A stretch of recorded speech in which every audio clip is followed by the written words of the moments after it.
Afternoon to all of you. ठीक है, today आज हम लोग डिस्कस करेंगे objective question of engineering mechanics. ये सेशन हमारा कंटिन्यूअस चलेगा जब तक सेमेस्टर एग्जाम हो ना जाए। लगभग हम लोग 300-350 क्वेश्चन का टारगेट है। पर डे 10 क्वेश्चन आपको एट अ टाइम मिलेगा। ठीक है, और इस क्वेश्चन से हम ये कोशिश करेंगे कि जो आपका सिलेबस है उससे कंसर्न हो और वो जो जितना थ्योरी कवर करना हो वो ऑब्जेक्टिव के माध्यम से भी क्वेश्चन के माध्यम से हम जो हमारा थ्योरी जितना पढ़ना है वो भी कवर हो। सबसे पहली बात आती है इंजीनियरिंग मैकेनिक्स में, किसी भी सब्जेक्ट को स्टार्ट करने से पहले हमको ये पता होना चाहिए कि सब्जेक्ट है क्या। ठीक है, जो क्लास किए होंगे उनको कुछ पता होगा कि इंजीनियरिंग मैकेनिक्स है क्या। ठीक है, और उसी रिलेटेड उसका ब्रांच क्या है, उसमें क्या पढ़ना है, ऐसे ऐसे करके हम नंबर ऑफ क्वेश्चन करेंगे।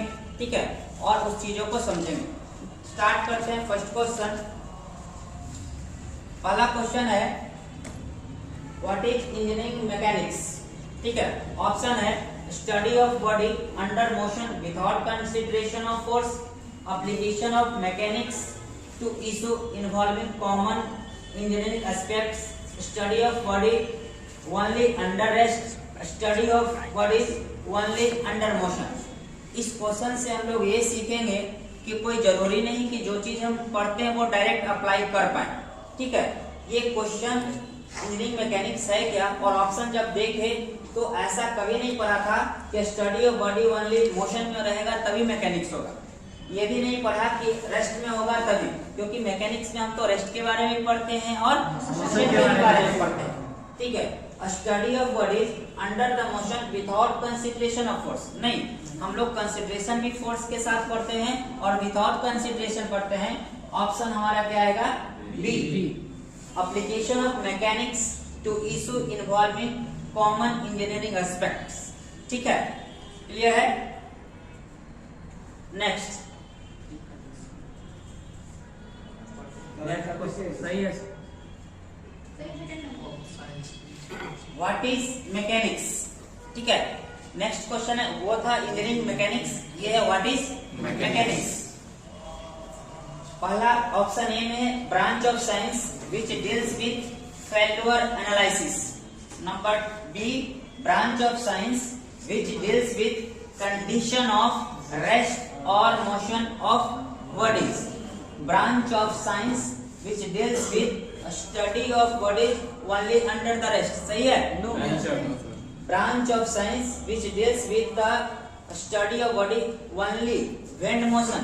सही है, कौन सा ऑप्शन आएगा, number B, branch of science which deals with condition of rest और motion of bodies. Next, Which of the following is a branch of mechanics। ठीक है, तो पहला है static and kinematics, static and dynamic, kinematics and dynamic, kinetics and kinematics. कौन सा होगा, Which of the following। पहले हम लोग क्या पढ़ते थे, स्टैटिक एंड डायनेमिक, उसके बाद उसका क्लासिफिकेशन होता है काइनेटिक्स है कि काइनेमेटिक्स है। तो इसका ऑप्शन क्या आएगा, बी।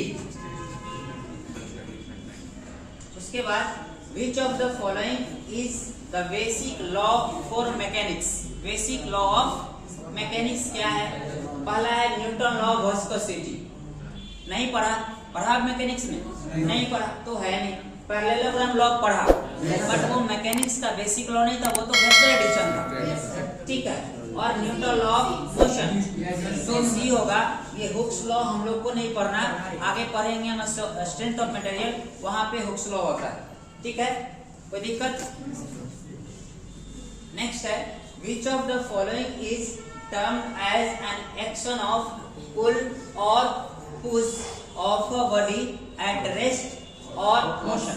ठीक है, मैकेनिक्स में हमने इन सारी की बात किया, टॉर्क क्या होता है, मोमेंट क्या होता है, फोर्स क्या होता है और वर्क क्या होता है। तो फोर्स के बारे में बताया गया था कि ये एक्सटर्नल क्या है, एजेंट है।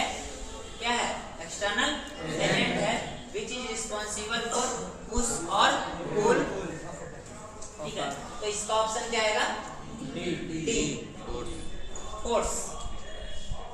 ठीक है, उसके बाद what is kinematics? What is kinematics? Branch of, वाला है branch of dynamics which deals with the study of bodies under motion without consideration of force। पहला बी है branch of dynamics which deals with the study of bodies at rest। तीसरा branch of dynamics which deals with the study of bodies under motion by consideration of force। और last है branch of dynamics which deals with the study of bodies under the motion। कौन सा option होगा? कौन सा? सी होगा sir. तो kinetics में जाएगा। Kinetics motion kinetics under the consideration of force होगा या विदाउट कंसिडरेशन ऑफ फोर्स होगा? विदाउट होगा सर। विदाउट होगा। Without ठीक है, काइनेमेटिक्स में branch of dynamics which deals with the study of bodies under without consideration of force। Option A। Which of the following is the condition for the three force theorem in mechanics? Three force जो है condition का है। Three force में हमने बताया था कि उसमें जो है हमारा फोर्सेस सिस्टम जो है शुड बी इक्विलिब्रियम होना चाहिए, कोप्लेनर होना चाहिए, कंस्ट्रेंट होना चाहिए, ठीक है, और पैरेलल होना चाहिए। बताया कि नहीं लाभी जी? ठीक है, तो है which of the following is the condition for the three force theorem in equilibrium. तो थ्री फोर्स कौन में पढ़े थे? लामिस थ्योरम में पढ़े थे। तो ये हो गया। ऑप्शन क्या आएगा इसका? D. Which of the following is the SI unit of force? तो SI यूनिट का फोर्स का जो यूनिट होता है वैसे न्यूटन होता है। ठीक है, न्यूटन को ही हम लोग केजी मीटर जब ऑब्जेक्टिव क्वेश्चन में देखने में लग रहा है सब बराबर है, ठीक है, मगर इस बात का ध्यान देना होता है कि एग्जैक्ट कौन लगेगा कि सब इक्वल है, मगर एग्जैक्ट कौन है उसका ध्यान देना पड़ता है। ठीक है, उसके बाद कहा है according to which of the following law of mechanics a body remains और continue in its state of rest और motion until it is distributed by an external agent।